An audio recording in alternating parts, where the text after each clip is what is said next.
Doctor محمد شہباز ہمارے ساتھ ٹیلی phone line کے ذریعے ہمیں جوائن کر رہے ہیں. ان کو بھی ہم خوش آمدید کہیں گے. ایک بہترین تجزیہ کار ہیں، معاشی تجزیہ کار ہیں. ان سے بھی ان معاملات پر گفتگو کریں گے. ڈاکٹر صاحب بہت شکریہ پروگرام میں وقت دینے کے لیے. جی یاسر بھائی، بہت شکریہ آپ کا. ڈاکٹر صاحب سوال تو وہی ہے جو صورتحال جس کی آپ اور ہم اس سے پہلے بھی بات کر چکے ہیں اور بڑی تفصیل سے گفتگو کر چکے ہیں، اور بڑی عجیب بات ہے آپ تمام چیزوں کی پہلے نشاندہی کر رہے تھے. 5 سال پہلے بھی آپ بتا رہے تھے کہ کوئی ایسی سچویشن کا ہمیں سامنا ہوگا اور جب بارشیں زیادہ ہوں گی تو سیلاب بھی آئیں گے اور اس طرح کی تباہ کاریاں ہوں گی. تو ڈاکٹر صاحب یہ کیسے آپ کے پاس یہ آ گیا کہ آپ نے آپ کو پہلے سے پتا تھا کہ یہ سب کچھ ہونے والا ہے؟ تو بڑی غیر معمولی سی بات پاکستان میں لگتی ہے. ہم تو یہاں پر ایسے ریئیکٹ کر رہے ہیں کہ جیسے ہمیں بالکل خبر ہی نہیں تھی، اچانک سے بارش ہوئی اور پانی چھوڑ دیا گیا اور سیلاب آ گیا. کیا کیا جائے ڈاکٹر صاحب، ذرا فرمائیے گا. جی سب سے پہلے بات تو یہ ہے کہ آج کل اخباروں کے اندر آپ دیکھیں تو ہمیں ایک بات جو بڑی پڑھنے کو ملتی ہے کہ 38 سال بعد یہ جو سیلاب آیا ہے، اس نے آج سے 38 سال پہلے جو سیلاب آیا تھا 1992 میں، جی اس کا بھی ریکارڈ توڑ دیا ہے. جی اب سوال یہ پیدا ہوتا ہے کہ یہ 38 سالوں میں حکومتیں آتی رہیں جاتی رہیں، لوگ آتے رہے جاتے رہے، لوگ پرائم منسٹر بنتے رہے جاتے رہے، لوگ پریزیڈنٹ بنتے رہے جاتے رہے، وزراء بھی آتے رہے اور جاتے رہے. لیکن 38 سالوں میں ہم نے کیا سیکھا؟ ہم آج تک جو ہمارا کالا باغ ڈیم ہے اس ایشو سے باہر نہیں نکلے، اور آج بیان آ رہا ہے کہ کالا باغ ڈیم کی بڑی اہم ضرورت ہے. اگر ہماری سوچنے کی حصہ جو ہے اتنی سلو ہے تو مجھے یہ لگ رہا ہے کہ آنے والے 400-500 سالوں میں بھی ہمارے جو بنیادی مسائل ہیں ہم ان کا حل نہیں ڈھونڈ پائیں گے. جی پھر ہم نے کیا کیا کہ ہم نے کہا جی 2022 میں سیلاب آیا تھا جس کے اوپر جو 62 بلین US ڈالر کا نقصان ہوا تھا، تو جنیوا میں جو کانفرنس ہوئی تھی اس کے اوپر جو ہمارے دوست ممالک تھے انہوں نے ہم سے وعدہ کیا تھا 11.8 بلین ڈالر ہمیں دیں گے. ابھی تک ہمیں وہ نہیں ملے. بالکل ٹھیک ہے. تو ہماری تو شروع سے جو عادت رہی ہے وہ شاید اپنے جو وسائل ہیں، جو اپنا پوٹینشیل ہے، یا جو ہماری اپنی ناقص عقل ہے اس کو استعمال نہ کرنے کی. تو ہم نے ایک رٹ لگائی ہوئی کہ اپنے ارد گرد دیکھیں کون سا بندہ ہے جس کی جیب میں ڈالرز ہیں یا ہاتھ میں ڈالر لیے کھڑا ہوا ہے، تو اس سے ہم بھیک مانگیں. تو جو ہم کہہ رہے تھے کہ ہم کشکول توڑ دیں گے، وہ دوبارہ میرے نے کشکول پکڑ لیا اور ہم بھیک مانگنا شروع کر دی ہے. دنیا کے اندر دیکھیں ہر ملک جو ہے جب سے پاکستان بنا ہے ہم نے تو 5000 ڈیم چھوٹے بڑے بنائے ہیں، انڈیا نے 60,000 ڈیم بنائے ہیں چھوٹے بڑے. جی ایسے ہی. اور یہ بات ایگزیکٹ میں نے آج سے 4-4.5 سال پہلے آپ کے پروگرام میں کہی تھی. تو ہم آج بھی یہ بات کر رہے ہیں کہ بھائی کہ پانی کی ہمیں اطلاع ملی اور انڈیا نے جو ہے وزارت خارجہ کے تھرو ہمیں اطلاع دی. بات یہ ہے کہ یہ 38 سال بعد اگر آپ کو چیزوں کا ادراک نہیں ہوا تو پھر کب ہونا ہے؟ ہمیں چاہیے تھا کہ ہم ڈیم بناتے، وقت کی ضرورت کے ساتھ ہم اپنے آپ کو اپڈیٹ کرتے، جو ملکی مسائل تھے ان کا حل نکالتے اور اس کے مطابق ہم اسٹریٹجیز طے کرتے. اکنامک پالیسی جو اس کے مطابق ہم کمپریہنسو اکنامک پالیسی اس کے مطابق ہم ان کو ڈیزائن کرتے، پھر ان کو امپلیمنٹ کرتے اور باقاعدہ ساروں کو یہ تاکید کرتے کہ بھائی یہ پالیسی ہم نے 20-30 سال کے لیے بنا دی ہے. حکومتیں آئیں گی جائیں گی، الیکشن ہوں گے، سارا کچھ ہوگا، لیکن کوئی بندہ اس اکنامک پالیسی جو یہ فیصلہ جو ایک دفعہ ہو گیا ہے اس فیصلے کو عمل درآمد ہوگا ہر صورت. اور اگر کوئی بندہ اس اکنامک پالیسی کو چھیڑ چھاڑ کرنے کی کوشش کرے گا تو ہم اس کو کار واقعی سزا دیں گے. آپ کے سامنے جنوبی کوریا کی ایگزامپل ہے. صرف ایجوکیشن، انہوں نے اپنی قوم کو ایجوکیٹ کیا ہے اور دیکھیں وہ آج کہاں پہ کھڑا ہے. وہاں سے آپ کو سیمسنگ جو ہے وہ اس طرح کے موبائل آپ کے ہاتھوں میں ہیں، پھر وہاں سے LG جو ہے وہ ٹی وی وہ آپ کے ہاتھوں میں ہے، اور بہت سارے برانڈ جو ہے انہوں نے انٹروڈیوس کروائے ہیں. تو کیا ہمارے پاس وسائل نہیں ہے؟ کیا ہمارے پاس منرلز نہیں ہے؟ کیا ہمارے پاس ہیومن سکل نہیں ہے؟ 65% ہماری پاپولیشن کا یوتھ کے اوپر بیس کر رہا ہے. تو کیا ہم اس یوتھ کو استعمال کرنے کے لیے کوئی لاہے عمل تیار کیا ہے؟ تو ہم تو بس لگے ہوئے ہیں کہ آپ کی باری آئے 5 سال آپ پورے کریں، میری باری آئے 5 سال میں پورے کروں، وہ 30% اس کی باری آئے 5 سال وہ پورے کریں. تو ہم تو اس سے باہر نہیں نکلے. تو پھر یہ اس طرح کے جو سیلاب ہے، دیکھیں انڈیا نے پانی بند کیا، جنگ ہو گئی ہماری، ہم نے جنگ جیتی، الحمدللہ ہم نے جنگ جیتی اور بڑے اثر و وثوق کے ساتھ ہم نے جنگ جیتی. تو میں یہ کہنا ہوں کہ یہ جو چھوٹے چھوٹے فلڈ کی جنگیں ہیں یا پانی کی کمی کی جنگیں ہیں، ان کو بھی ہمیں اتنا ہی سیریس لینا چاہیے جتنا ہم نے انڈیا کے ساتھ جنگ کی. انہوں نے ہمیں اطلاع لیٹ کی یا نہیں کی، ہمیں اپنی تیاری پوری کرنی چاہیے تھی، وہ ہم نے پوری نہیں کی. جی بالکل ٹھیک ہے کہ ہماری کوئی تیاری نہیں تھی اور وہ ہم پوری کرنے سے ہمیشہ سے قاصر ہیں. ڈاکٹر صاحب بظاہر ایسا لگتا ہے کیونکہ ہمارا تو سارا فوکس اکانومی کے اوپر ہوتا ہے نا، تو ہماری کوششیں بھی یہی ہوتا ہے کہ کسی طرح ہمارے پاس پیسے آئیں، کیش فلوز بہتر ہوں تو اکنامک سچویشن کو ہینڈل کر سکیں اور کچھ شارٹ ٹرم کوئی پلان بنائیں جس کو چلا سکیں 3-4 سال کے لیے، اور اس کے بعد جو ہوگا وہ ظاہر آنے والے لوگ دیکھیں گے. بہرحال اب ایسا لگتا ہے کہ یہ کوئی انڈسٹری ایک بن گئی ہے کہ جس کے اندر سیلاب کا پانی آئے گا، تباہی آئے گی، پھر پیسے آئیں گے، پیسے آنے کے بعد پھر ان چیزوں کی مانگ بڑھے گی جو پہلے نہیں استعمال ہوتے تھے، خیمے بھی بکیں گے، پھر آپ کا جو ہے وہ گرے اسٹرکچر تیار کرنے کے لیے دوبارہ سے ایک پورا سسٹم تیار ہوگا، پھر یہ سارا سلسلہ ہوگا. تو ایسا محسوس ہی ہو رہا ہے کہ یہ کوئی انڈسٹری کی شکل ایک اختیار کر گئی ہے اور جس سے ہمیں بڑا فائدہ ہو رہا ہے، تو ہم نے اس کو خود سے یہ تیار کیا ہے. اس کے بارے میں ڈاکٹر صاحب کیا کہیں گے؟ دیکھیے، ایک وقت تھا جب ہم کہتے تھے کہ سیاست جو ہے وہ ایک خدمت کا نام ہے. جی جی. میرا خیال ہے آج سیاست جو ہے ایک بہت بڑے بزنس کا نام ہے. بزنس کا نام ہے. تو جب آپ نے چیزیں ہی راؤنڈ دا ٹیبل کر دیں تو پھر آپ کو اس چیز سے کیا کہ لوگ مر رہے ہیں، لوگوں کا مال مر رہا ہے، لوگوں کے بچے مر رہے ہیں، یا لوگوں کے گھر یا لوگوں کی فصلیں تباہ ہو رہی ہیں، آپ کو کنسرن. ایک بزنس مین جو ہوتا ہے اس کو کیا چاہیے ہوتا ہے؟ اس کو بزنس سے پرافٹ چاہیے ہوتا ہے. تو جب آپ اس طرح کے حالات پیدا کریں گے تو آپ جیسے ابھی فرمایا آپ نے کہ چیزوں کی ڈیمانڈ میں اضافہ ہوگا، چیزیں بکیں گی، ان کی وہ انڈسٹری جو ہے وہ فیکٹریاں جو چلیں گی، تو اس کے بعد ان کا پرافٹ بڑھے گا. تو بزنس مین کو تو اپنے پرافٹ سے غرض ہوتی ہے، اس کو بالکل اس چیز سے کوئی غرض نہیں کہ لوگوں کے ویلفیئر میں کمی آ رہی ہے، لوگوں کے ویلفیئر میں اضافہ ہو رہا ہے. یہ تو ایک سیاستدان جو ہوتا ہے اس کا کام ہے، یا جو رہنما جسے ہم کہتے ہیں. اور میں جو جہاں تک دیکھ رہا ہوں کہ چونکہ پہلے میں نے کئی دفعہ آپ سے پروگرام میں بات یہ کی ہے کہ ہمارے رویے ہی خراب ہو گئے ہیں. ہم ابھی تک اس کارنر پہ پہنچے ہی نہیں جہاں سے ترقی کا عمل شروع ہوتا ہے. اس کی وجہ یہ ہے کہ جب تک ہم اپنے رویے کو ٹھیک نہیں کریں گے تب تک میرا نہیں خیال کہ چیزیں ٹھیک ہوں گی. اور یہ رویے ہی ہوتے ہیں، رویوں کے اندر سنجیدگی ہوتی ہے جو قوموں کو آگے لے کے آتی ہے. یہ سنجیدگی ہوتی ہے جو رہنما جو ہوتا ہے آپ کی قوم کو، اس کو مجبور کرتی ہے کہ بھائی لوگوں کی فلاح و بہبود کی سوچو.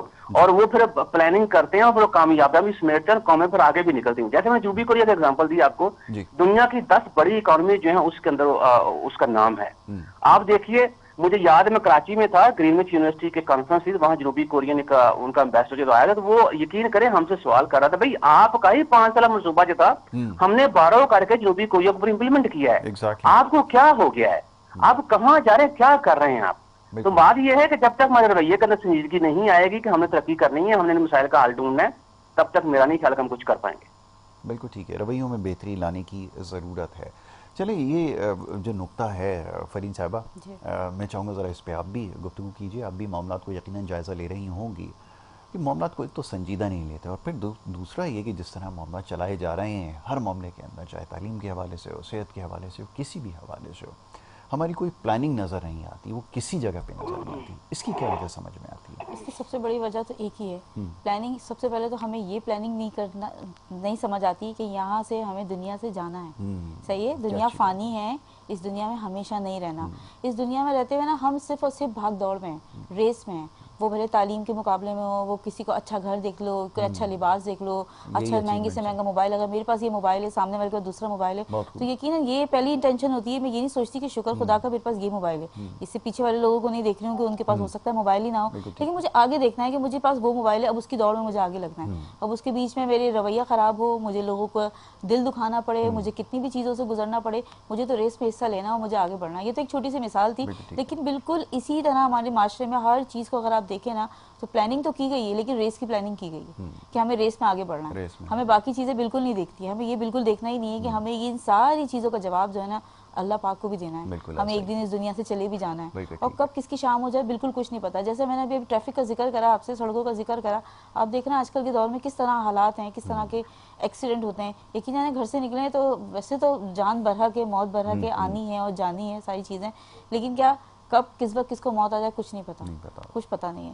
لیکن ہم اس میں بھی یہی سوچ رہے ہوتے ہیں کہ نہیں میں اپنا اخلاق میں کیوں دیکھوں، مجھے اخلاق تو یاد ہی نہیں ہے نا، مجھے یہ چیزیں تو پتہ ہی نہیں ہے. مجھے تو صرف یہ پتا ہے کہ مجھے وقت پہ اپنے آفس پہنچنا ہے، مجھے تو یہ ساری چیزیں پتہ ہے کہ وہ فلاں صاحب کہہ رہے تھے اس چیز کو امپلیمنٹ کرتے ہوئے مجھے اس سیڑھی پہ آگے پہنچنا ہے. یہ ساری چیزیں مجھے نظر آتی ہیں. یہی ہماری ترجیحات میں شامل ہے. ظاہر ہے کہ یہ ساری چیزیں جیسے ابھی بات ہو رہی تھی کہ ریس میں اگر حصہ بھی لینا ہے تو کھیل کے آداب بھی ایک ہوتے ہیں، اس کے اصول بھی ہوتے ہیں، اس کا بھی خیال رکھنا ضروری ہوتا ہے، اور اس کا ہم نے نہ کبھی خیال رکھا ہے نہ رکھیں گے، شاید وہ جانتے بھی نہیں ہے.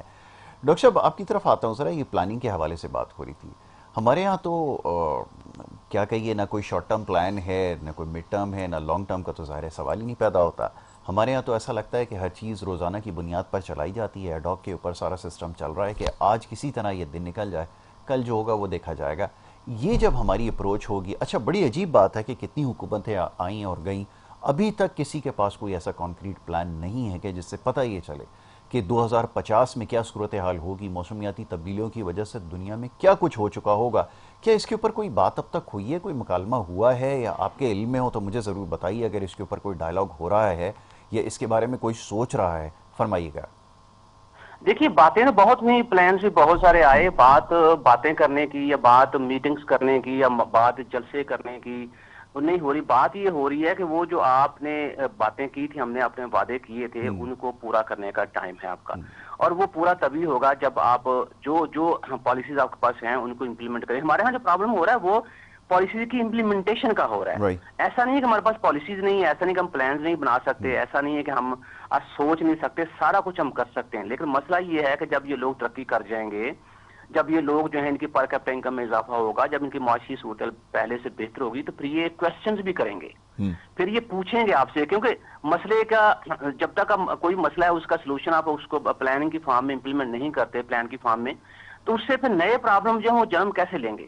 تو ہم نے کیا کیا ہے کہ ہم نے یہ سوچا ہے کہ بجائے کہ لوگ آگے بڑھ کے ہم سے نئے طرح کے سوالات کریں، نئی طرح کی ڈیمانڈز کریں، تو ہم ان کو جو بیسک مسائل ہیں اسی کے اندر الجھا کے رکھتے ہیں، اور جب وہ اس کے اندر الجھے رہیں گے تو پھر ظاہر سی بات اس کے بارے میں بات کریں گے، نئی بات ہم سے نہ پوچھی جائے گی نہ ہم سے کہی جائے گی، تو ہمیں آسانی ہوگی یہ بات کرنے میں۔ دیکھیں جی ملک میں غربت جو ہے اس کو ہم ختم کر رہے ہیں، دیکھیں جی ملک میں روزگار جو اس کے مواقع پیدا کریں، دیکھیں جی ملک کے اندر جو یوتھ ہے اس کو ہم جو ہے وہ یوٹیلائز کرنے کی کوشش کر رہے ہیں۔ سوال یہ پیدا ہوتا ہے کہ آپ نے اگر واقعی پاورٹی آپ کا کنسرن ہوتا تو آج 44% پہ پاورٹی لائن نہ پہنچی ہوتی آپ کی۔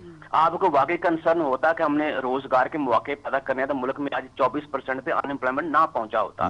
آپ کو واقعی کنسرن ہوتا کہ ہم نے ملک میں افراط زر ختم کرنا ہے تو آج بھی آپ کو جھوٹ نہ بولنے پڑتے۔ آپ نے ان ساری چیزوں کے بارے میں ظاہر بات پریڈکشنز ہوتی ہیں، فارکاسٹنگ ہوتی ہیں، پروجیکشنز ہوتی ہیں، ان پروڈکشن کو مد نظر رکھتے ہوئے آج جو سیلاب کی صورتحال جس کی وجہ سے اب پتہ نہیں یہ کتنے بلین ڈالر کا نقصان ہوگا، اس نقصان سے ہم بچ سکتے تھے۔ آپ نے خدا کے پاس جانا ہے، میں ایک مسلمان ہوں، میرا یقین ہے کہ اللہ نے مجھے پیدا کیا ہے اور میں رب سے وعدہ کر کے آیا ہوں کہ میں نے واپس بھی آنا ہے۔ تو میرا بات کرنے کا مقصد یہ ہے کہ آپ اگر مسلمان بھی ہیں، 5 وقت نماز بھی پڑھتے ہیں، تو جو اللہ نے کہا ہے کہ دنیا کے اوپر جاؤ، جا کے میرے لوگوں کی خدمت کرو، تو یہ جو چیز ہے آپ صلی اللہ علیہ وسلم کا بھی یہی فرمان تھا، تو اس سنت کو، اس اللہ کے حکم کو جو ہے ہمیں سنت اور اللہ کا حکم سمجھ کے پورا کرنا چاہیے۔ جب تک ہم یہ پورا نہیں کریں گے آگے اللہ کو جا کے کیا منہ دکھائیں گے؟ لیکن مسئلہ وہی جو میڈم بھی بات کر رہی تھی کہ شاید ہمارے اخلاقیات کے اندر یہ چیز جو پروان چڑھی ہی نہیں ہے، اس کی وجہ کہ مذہب سے ہم نے اس کا لبادہ اوڑا ہوا ہے، اس کے اوپر ہم عمل نہیں کرتے، تو اس وجہ سے ہمارے جو رویے ہیں ان کے اندر یہ خرابی ڈاکٹر صاحب میں ایک بڑی حیران کن بات ہے، ابھی جب آپ گفتگو کر رہے تھے تو مجھے خیال آیا کہ یہ کیلیفورنیا کے اندر ابھی آپ کو یاد ہوگا کہ چند ماہ پہلے جو آگ لگی تھی، اور نقصانات کے حوالے سے جو آپ نے بات کی نا اس کا تخمینہ بڑی جلدی لگا لیا گیا۔ ہمارے یہاں بڑی عجیب بات ہے کہ ہم اس کا تخمینہ بھی صحیح طرح سے نہیں لگا سکتے، کیونکہ جب ہمارے پاس آبادی کا ہی شمار صحیح نہیں ہے تو ہم کیا مسائل کے بارے میں جانیں گے، ان کو کس طرح حل کریں گے، کیا پلاننگ ہوگی۔ اب یہ نقصانات کی بات ہے، اس سے اگر آپ کسی سے سوال کر لیں حکومتی نمائندے سے کہ کتنا نقصان ہوا ہے تو شاید آپ کو پتہ نہیں کتنے ارب ڈالر بتا دے گا، لیکن اس کے پاس صحیح فگر، یہ ایسا ممکن ہی نہیں ہے کہ اس کے پاس صحیح فگر اس کی ہو۔ یہ بھی ایک بڑا کمال ہے۔ جی ڈاکٹر صاحب، اس کی وجہ یہ ہے کہ دیکھیں میں نے پہلے آپ سے بات کی نا کہ ہم تو چیزوں کے بارے میں وہ سیریس نہ ہونے کی وجہ سے ہم نے کیا کیا ہے کہ اب سیریس ہوں گے تو مردم شماری بھی ٹھیک ہوگی، اب سیریس ہوں گے تو آپ کے ایسٹیمیٹس بھی ٹھیک ہو جائیں گے، اب سیریس ہوں گے تو پروڈکشن جو اس کو پروموٹ کرنا بھی شروع کر دیں، پروجیکشن کو پروموٹ کرنا شروع کر دیں گے۔ ابھی جیسے میں بات ہم پچھلا جو فلڈ 2022 کا اس میں کچھ لوگوں نے 55 ارب ڈالر کہا، کچھ لوگوں نے 56 ارب ڈالر کہا، کچھ لوگوں نے 58 ارب ڈالر کہا، کچھ لوگوں نے 60 اور 62 ارب ڈالر بھی کہا۔ میرا سوال یہ ہے کہ وہ اس فلڈ کی جو آپ کا جانی نقصان ہو گیا اس کا ایسٹیمیٹ لگایا آپ نے، پھر اس فلڈ کی وجہ سے لوگ جو لوگوں کی سائیکی متاثر ہوئی یا مینٹل طور پہ لوگ ڈسٹرب ہوئے، اس کا آپ ایسٹیمیٹ کر پائے؟ میں یقین کہ پرسوں گجرات میں تھا، میں پانی دیکھ کے نا تو محلہ میں بڑی سیف جگہ پہ کھڑا ہوا ہوں، ٹھیک ہے، تو میرے آسان جگہ خطا ہوئے کہ یار مطلب کہ یہ تباہی کب ہم اس کو ریکور کریں گے، کب ہم ان چیزوں سے باہر نکلیں، کب ہم آگے آ کے ملک کے بارے میں سوچیں گے، لوگوں کے بارے میں سوچیں گے۔ تو میں تقریباً کو 1.5-2 گھنٹے جو میں اس دن تک پریشان رہا۔ اب مجھے بتایا کہ وہ لوگ جو سڑک اوپر اپنا گھر بار چھوڑ کے جہاں انہوں نے 30-32 سال گزارے ہیں، اپنے ڈور ڈنگر جو سڑکوں اوپر لے کے جب آپ کو سیف پلیس کی تلاش میں جا رہے ہیں، وہ لوگ جن کو آپ کشتیوں کے ذریعے وہ ان پولیس کے نوجوانوں کو سلام، وہ ان رینجر کے نوجوانوں کو سلام، آرمی کے نوجوانوں کو سلام، کہ جو ان حالات میں عام آدمی کو بچانے کی کوشش کریں۔ کسی سیاستدان کو آپ نے ابھی تک دیکھا سوائے احسن اقبال صاحب کے کوئی سیاست کی کشتی کے اوپر آپ نے دیکھا کہ کوئی دوسری کشتی کو کھینچ رہا ہو، میں نے کسی کو نہیں دیکھا کوئی بھی. تو ہمیں یہ جو آپ کہہ رہے ہیں نا جو وزراء ہیں ان کو ہمیں ٹریننگ دینی چاہیے کہ بیٹھ کے بات کیسے کرنی ہے. وزراء کو ہمیں یہ بھی ٹریننگ دینی چاہیے کہ اس طرح کے جب واقعات ہوتے ہیں تو اس میں آگے بڑھ کے ہمیں لوگوں کا ہاتھ کیسے پکڑنا چاہیے. بالکل صحیح، بالکل صحیح. یہ بھی ہماری تربیت کے اندر شامل ہونا چاہیے. ظاہر ہے یہ تو بڑی بنیادی سی چیز ہے. اگر کم از کم بیانات دینا ہی جو ان کا صبح سے لے کے شام تک کام ہے، جس کے لیے ہم اتنی بھری اس کی قیمت چکا رہے ہیں پاکستان کی عوام، اگر وہی صحیح دے دیں تو یہ بھی بہت ہے. مگر یہ تو بڑی آگے کی بات ہے ڈاکٹر صاحب، جس کی آپ نے نشاندہی کی ہے کہ آگے بڑھ کے لوگوں کی مدد کرے. ہاں، فوٹو سیشن ضرور ہو رہے ہیں. سوشل میڈیا کے لیے بڑے اچھے اچھے فوٹوگرافرز کو ہائر کیا ہوا ہے. بڑے طریقے کے ساتھ جو ہے فوٹیج بنا کر جو ہے وہ چلا بھی رہے ہیں اور خبریں بھی چل رہی ہیں. تو یہ سلسلہ تو ہمیشہ سے چلتا آیا ہے، کوئی نئی بات نہیں ہے. تو یہ جاری ہے. یس مس فرین، اب بتائیں، مجھے یاد آیا کہ سارے عرصے میں جو یہاں پر صورتحال رہی، جتنے بھی جو اسکول جیسے یا چلیں اس کو اسکول ہی کہہ لیا جائے سرکاری تھے، وہاں پہ لوگوں کو بسا دیا گیا. اور ظاہر ہے آپ کو پتہ ہے کہ جان چھڑائی جاتی ہے، بڑی تلخ بات ہے، مگر حقیقت تو یہی ہے کہ جان چھڑائی جاتی ہے کہ کسی طرح ان کو یہاں فٹ کرو اور بات کی بعد میں دیکھی جائے گی. تو وہ اسکول بھی اس سے چلے گا. اب جہاں پہلے ہی اسکولوں کی اتنی کمی ہے، جیسا بھی ڈاکٹر صاحب اعداد و شمار بتا رہے تھے، ہمیں یہ بتایا جاتا ہے کہ 50% آبادی جو ہے وہ پڑھی لکھی ہے، جبکہ حقیقت اس سے آپ کو پتہ ہے کہ بالکل 100% اس سے بالکل برعکس ہے. تو صورتحال آپ کے سامنے. اب جب یہ نقصانات ہوں گے، پہلے ہی اسکولوں کی کمی، آگے پھر اس کمی کو کیسے پورا کیا جائے گا، یہ ہر سال سوال ہوگا اب تو، کیونکہ یہ سلسلہ جاری رہے گا. فرمائیے. میں سمجھتی ہوں اسکولوں کی کمی گورنمنٹ لیول پہ ہے.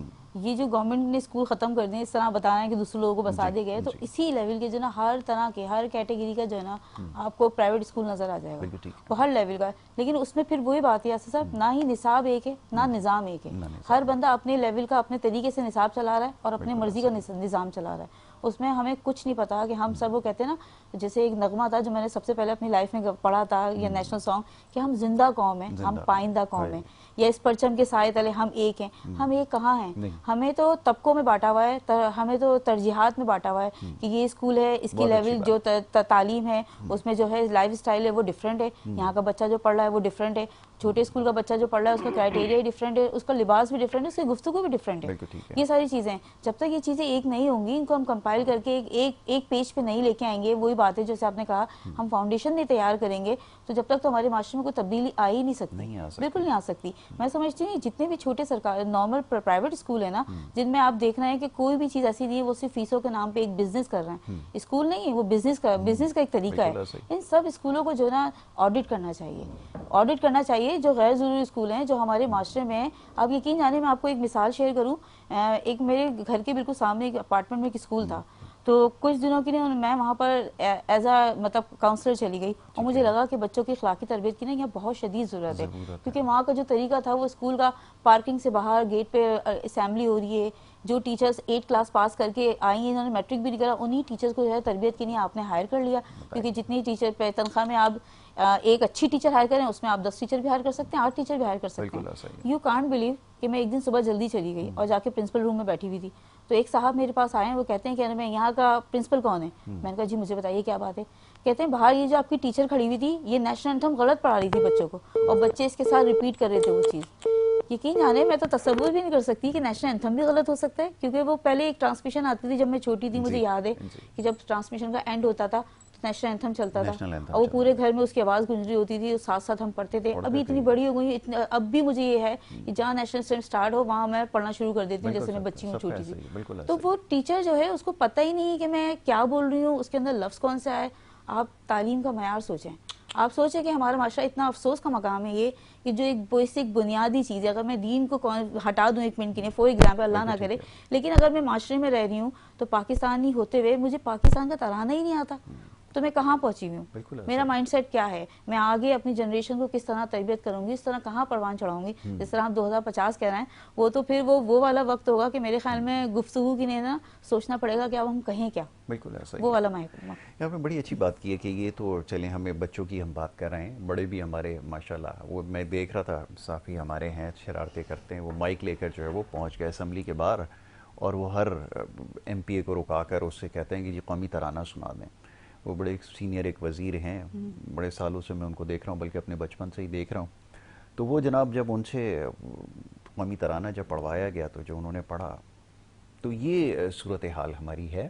بہرحال یہ تو بڑی بنیادی چیز ہے جس کی نشاندہی ہو رہی ہے، مگر پرابلم تو یہی ہے واقعتاً کہ جو کچھ ہو رہا ہے وہ آپ کے سامنے ہے۔ جی اوکے، ڈاکٹر صاحب سے جو ہے وہ رابطہ منقطع ہو گیا۔ ڈاکٹر محمد شہباز ہمارے ساتھ تھے اور ان سے گفتگو ہو رہی تھی یہ جو ہماری سیلاب کے بعد کی صورتحال ہے اس حوالے سے، اور معاشی صورتحال بھی زیر بحث آئی، لامحالہ اس کا بڑا گہرا تعلق ہے، اور آنے والے وقت میں جو اعداد و شمار پیش کیے جائیں گے جس کے اوپر ہمارے یہاں بڑا شور شرابہ ہوتا ہے کہ جی ہم نے بڑی اس میں جو بہتری لے آئے ہیں، تو اب اس کا کیا حل ہوگا؟ یہ دیکھیے گا یہ جو نقصانات انکرڈ ہوں گے یہ کیسے آپ کی جی ڈی پی میں ریفلیکٹ ہوں گے، اور وہ جو آپ کا بڑا ایمبیشس ٹارگٹ تھا اس کے بارے میں کیا ہوگا؟ ڈاکٹر صاحب سے دوبارہ رابطہ ہو گیا ہے؟ ٹھیک ہے، ڈاکٹر صاحب سے دوبارہ ایک دفعہ رابطہ ہو گیا۔ جی ڈاکٹر صاحب آواز آ رہی ہے آپ کو میری؟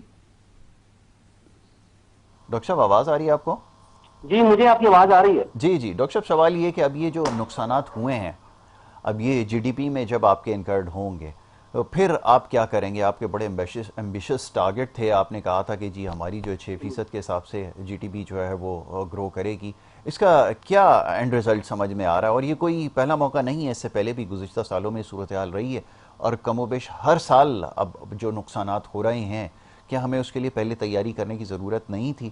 اور ہماری پوری اسپیچ کے اندر جو ہم نے بجٹ اسپیچ سنی اور جتنی بھی تقاریر ہمیں سننے کا موقع ملتا ہے کہیں اس چیز کا تذکرہ نہیں تھا کہ آنے والے وقت میں جو نقصانات ہوں گے اس کی بھرپائی کیسے ہوگی یا حکمت عملی کیا ہے؟ فرمائیے۔ جی دیکھیے، اس سے پہلے آپ اگر پی ٹی آئی کی گورنمنٹ دیکھیں تو ان کو کرونا کا لبادہ جو تھا وہ بچا گیا، ان کی جی پرفارمنس جو تھی وہ اس چیز نظر ہوگی کہ چونکہ کرونا آ گیا تو ہم اپنی جو سکلز یا ایکسپرٹیز کو فلی طرح استعمال نہیں کر پائے۔ بالکل اب ٹھیک ہے۔ یہ جو ہم نے طے کیا تھا کہ 2027 تک ہمارا جو گروتھ ریٹ 3.5% ہوگا، یہ میرے خیال میں قطعی صورت ہم پورا نہیں کر پائیں گے۔ اب جی اس کو پورا نہیں کر پائیں گے، آپ کا جی ڈی پر کیپٹا گر جائے گا، آپ کا پر کیپٹا انکم گر جائے گا، آپ کا اکنامک گروتھ ریٹ گر جائے گا، ظاہر بات انفلیشن کے اوپر اس کا افیکٹ ہوگا، ان امپلائمنٹ کے اوپر اس کا افیکٹ ہوگا، اور جب یہ ساری چیزیں ہوں گی تو پھر آئی ایم ایف جو ہے وہ ظاہر بات ہے کبھی بھی آپ سے خوش نہیں ہوگا، اور جب بالکل آئی صحیح ایم ایف خوش نہیں ہوگا تو کیا کرے گا؟ اپنی کنڈیشنز کو اور وہ ٹائٹ کر دے گا، جی اور جب یہ ساری چیزیں ہوں گی تو اس کے کانسیکوینسز جو عام آدمی کو بیئر کرنے پڑیں گے۔ بیر کرنے تو پڑیں جو گے۔ ہم خواب سہانے دکھا رہے تھے کہ جی وہ انفلیشن کم ہوگا، وہ میرا نہیں خیال کم ہوگا، جو ہم خواب سہانے دکھا رہے تھے جی ان امپلائمنٹ کم ہو جائے گا، میرا نہیں خیال کم ہوگا، اور اب پاورٹی جو ہے مجھے ڈر لگ رہا ہے کہ اللہ کرے ایسا نہ ہو، یہ 50% سے بھی اوپر چلی جائے گی۔ چلی جائے گی۔ بالکل آپ نے صحیح نشاندہی کی ہے، اور یہی ہم بھی اینٹیسپیٹ کر رہے ہیں، اور ریئلسٹکلی چیزوں کو دیکھنا پڑے گا اور کہنا بھی پڑے گا۔ یقیناً بہت سارے لوگ سوچ رہے ہوں گے کس قسم کی بات ہے، لیکن اگر حقیقت کو نہ جھٹلایا جائے تو بہتر ہے۔ جو صورتحال ہم نے جس کی کوئی تیاری نہیں تھی اس کے نقصانات اب آگے چل کے آپ کو نظر آئیں گے، اور کہیں پہ بھی سارے عرصے میں یہ نہیں کہا گیا کہ ہم جی آئی ایم ایف کے پلان سے کیسے باہر آئیں گے اور کس طرح اپنی پالیسیز کو جو ہے وہ وضع کریں گے، کوئی چیز اس میں نہیں تھی۔ ڈاکٹر صاحب میں آپ کا بڑا شکر گزار ہوں، آپ نے پروگرام میں وقت دیا۔ ڈاکٹر محمد شہباز، مس فرین آپ کا بھی بڑا شکر گزار ہوں۔ آخر میں اگر کوئی میسیج دینا چاہیں خاص طور پہ نوجوانوں کو تو ضرور جلدی سے دے دیجیے۔ نہیں میسج نہیں، ایڈوائس ہے میری، ایڈوائس کر نوجوانوں کے لیے بھی اور پیرنٹس کے لیے بھی۔ آج سے 2 منٹ کے لیے اپنے آپ محاسبہ کیجئے، اپنے آپ سے پوچھئے کوئی ایسی چیز، کوئی ایسی بات آپ نے اپنے بچوں کی تربیت میں شامل کی ہے جس کا فائدہ نہ صرف اس معاشرے کو ہوگا بلکہ اللہ تعالیٰ کے پاس جا کے قیامت والے دن آپ کو بھی ہوگا۔ بڑا اچھا میسیج بلکہ ایڈوائس آپ کی ہے miss Freen, thank you so very much, آپ کا بھی بہت شکریہ کہ آپ پروگرام میں تشریف لائیں۔ وقت ہو رہا ہے بریک کا، بریک کے بعد دوسرے سیگمنٹ کی طرف ہمیں بڑھنا ہے، آپ دیکھتے رہیے ہمارا پروگرام۔